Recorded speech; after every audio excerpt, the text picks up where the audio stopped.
Hello, आप सभी का ज्योग्राफी स्पेशल क्लास में वेलकम है। हमने बीपीएससी की सीरीज स्टार्ट की है, बिहार मैप की सीरीज स्टार्ट की है। इस सीरीज में हम बात करेंगे बिहार की मिट्टी के बारे में।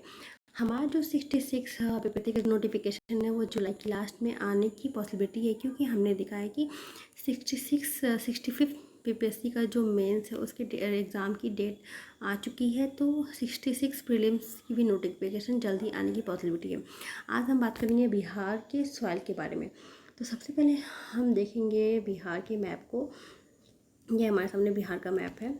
इसके बाद हम बात करेंगे जो बिहार की मिट्टी होती है वो कितने टाइप की होती है। तो सबसे पहले हम देखेंगे बिहार की जो मिट्टी होती है वो 3 टाइप की होती है। फर्स्ट हो गया उत्तर बिहार के मैदान की मृदा, सेकंड हो गई दक्षिण बिहार के मैदान की मृदा, और थर्ड हो गई दक्षिण के संकीर्ण पठार की मृदा।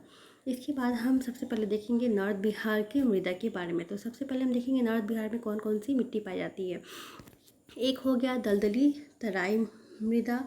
दलदली या तराई मृदा यह जो मिट्टी होती है नेपाल के सटे हुए होती है। और एक हो गया पर्वत पादीय मृदा, यह पश्चिमी चंपारण वाला पार्ट होता है, यहाँ ये मिट्टी पाई जाती है। इसके बाद हम देखेंगे जलोढ़ मिट्टी। यह मिट्टी जो होती है 2 पार्ट में डिवाइड होती है। एक हो गया पुरानी जलोढ़ या बांगर मृदा, और एक हो गया नवीन जलोढ़ या खादर मृदा। यहाँ हम देख सकते हैं नवीन जलोढ़ या खादर मृदा। इसके बाद हम इन सभी मिट्टी को एक ट्रिक के माध्यम से याद कर सकते हैं। हमारे सामने यह एक ट्रिक है, टीवी देखा तो बीपी बढ़ गया। इस ट्रिक को टीवी और बीपी को हम देख सकते हैं। इस सीरीज को ख़त्म होने पे आप आसानी से देख सकोगे इस ट्रिक से। सबसे पहले हम बात करेंगे पर्वतपादीय मृदा के बारे में। ये जो पश्चिम चंपारण वाला पार्ट है, उत्तर पश्चिम बिहार का वह हिस्सा जो पश्चिमी चंपारण का हिस्सा है, और यह वह हिस्सा है जहाँ शिवालिक की श्रेणी पाई जाती है। शिवालिक की श्रेणी, इस श्रेणी से उत्तर पश्चिम के शिवालिक में जो मिट्टी पाई जाती है हिमालय की जड़ों से जुड़ी होती है। यहाँ पे हिमालय की जड़ें जुड़ी होती हैं। यह हिमालयन, इसलिए इसका नाम पर्वतपादीय मृदा या हिमालयन मिट्टी के नाम से जाना जाता है। इसका जो रंग होता है वह गहरा भूरा और पीला होता है। यह जैविक पदार्थों की अधिकता होती है इस मिट्टी में, और ये जो होता है मध्यम उपज वाली मृदा है, और इस मिट्टी में धान, मक्का और जौ की फसल आसानी से उगाई जाती है। फिर हम देखेंगे कि इस मिट्टी की जो खासियत है, यह कंकरीले पथरीले अनुपजाऊ होते हैं, यानी यहाँ जो होती है उर्वरता कम होती है, जो अभी हम देख चुके हैं कि मध्यम उपजाऊ वाले। फिर इसके बाद हम देखेंगे जो 60 इससे एक क्वेश्चन एग्ज़ाम में पूछा था कि यह जो मिट्टी है यह कहाँ पाई जाती है। तो हम देखेंगे नॉर्थ बिहार के पश्चिमी चंपारण वाले हिस्सा में यह मिट्टी पाई जाती है। इसके बाद हम बात करेंगे हमारा जो नेक्स्ट मिट्टी है इसके बारे में हम बात करेंगे। यह हो गया दलदली या तराई मृदा।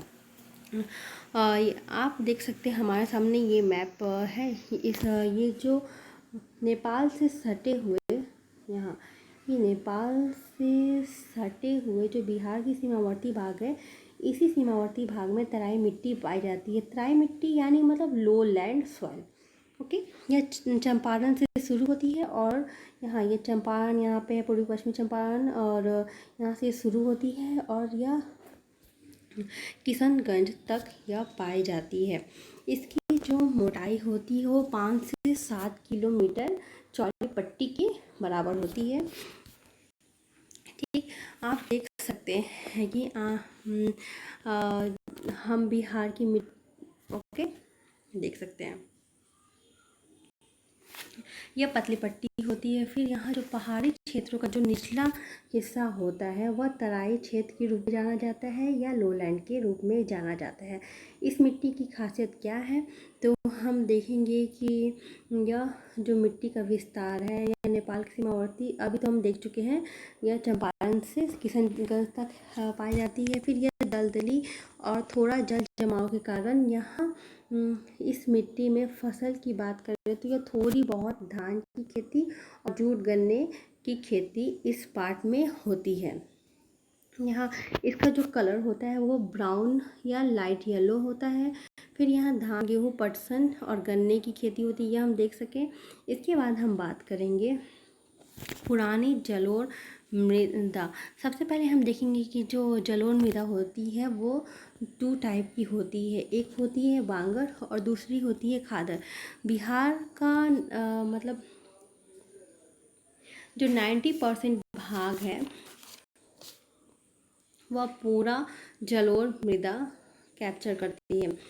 उसके बाद हम देखेंगे कि जो जलोढ़ मिट्टी है, यहाँ बाढ़ की कमी होने के कारण इसे बांगर कहते हैं। जैसे इस वाले पार्ट में ये वाला पार्ट है, यहाँ बाढ़ की कमी होने के कारण इसे बांगर कहते हैं। क्योंकि हम जानते हैं कि उत्तर बिहार में नदियों की होने के कारण कोसी मान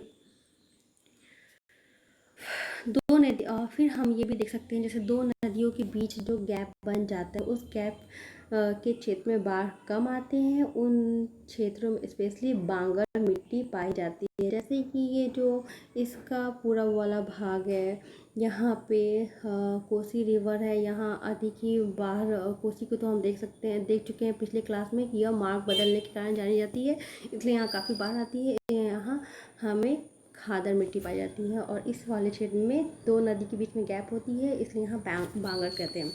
और जैसे घाघरा और गंडक नदी के बीच में यह दोआब का जो क्षेत्र है। ओके, फिर जो आब होती है, आब का मतलब होता है पानी। ठीक, उसके बाद हम देखेंगे ये जो मिट्टी होती है इसका कलर क्या होता है, तो यह डार्क ब्राउन और यह लाइट ब्लैक पाई जाती है। फिर यहाँ पे गन्ना, मक्का, गेहूँ, जूट आदि की अच्छी फसल होती है।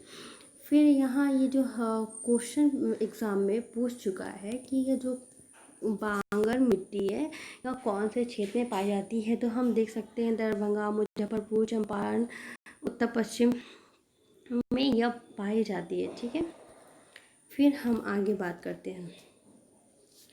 बांगर जो पुरानी जलोढ़ के नाम से भी जाना जाता है। फिर यह मिट्टी उपजाऊ होती है, इसमें पानी की व्यवस्था कर दी जाए तो यहाँ इस मिट्टी में अगर हम पानी की व्यवस्था कर दें तो जितनी भी खाद्यान्न की फसल होती है, जैसे धान गेहूँ, अभी हम देखें यहाँ कौन कौन सी पाई जाती हैं, चना, अरहर वगैरह, इसमें आसानी से उपजाऊ साबित हो जाते हैं।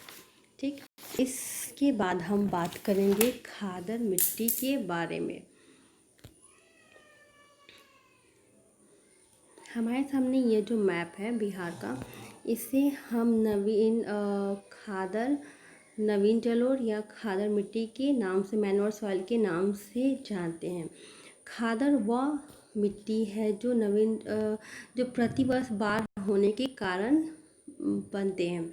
ऐसी ही मिट्टियों में नवीन जलोढ़ मिट्टी या खादर मिट्टी पाई जाती है। इनका मैक्सिमम भाग उत्तर बिहार में है। आप कह सकते हो 90% भाग खादर मिट्टी का ही है। इसका जो रंग होता है वो डार्क ब्राउन या ब्लैक होता है। इसमें क्ले की अधिकता होती है। फिर यह इस क्ले की अधिकता होने के कारण ये उपजाऊ होता है। फिर यहाँ पे ये कौन कौन से पार्ट में पाया जाता है, तो चंपारण, दरभंगा, मुजफ्फरपुर, पूर्णिया, कटिहार वाले पार्ट में यह मिट्टी पाई जाती है। फिर धान, गेहूँ, मक्का, दलहन आदि उपजाऊ फसल इस क्षेत्र में होते हैं। फिर बाढ़ के पानी के अधिक होने के कारण यहाँ जूट या पटसन की खेती के लिए यह वाला जो भाग है वो काफ़ी फेमस है। ओके, इसके बाद 60 और बीपीएससी में भी यह क्वेश्चन पूछा गया था कि यह जो खादर वाला भाग है वह कौन कौन से जिला में है। तो हमारा जो नेक्स्ट पार्ट आएगा उस पार्ट में हम बात करेंगे इसकी साउथ बिहार के रिवर के बारे में, और फिर इसका जो क्वेश्चन है, जैसे हम 3 बुक का रेफरेंस लेंगे। एक घटना चक्र, दूसरा हो गया इम्तियाज़ अली, और एक महेश वर्णवाल की जितने भी क्वेश्चन हैं उन सभी क्वेश्चन को हम देखेंगे, जिससे हमारे माइंड में जो जितने भी एग्ज़ाम में जो भी क्वेश्चन आए हैं, तो इससे हमारा माइंड क्लियर होगा और हमें अच्छी समझ होगी कि हमें आगे क्या पढ़ना है और क्या नहीं पढ़ना है। तो आज का पार्ट हम बस यहीं तक रखते हैं। जैसे कि हाँ, आपको अगर यह मेरा जो बिहार वाला पार्ट है या आपको अगर मेरा सीरीज़ अच्छा लगता है तो आप इस चैनल को लाइक शेयर और सब्सक्राइब करना ना भूलें। नेक्स्ट वीडियो में हम आगे क्लास के बारे में बात करेंगे। Thank you.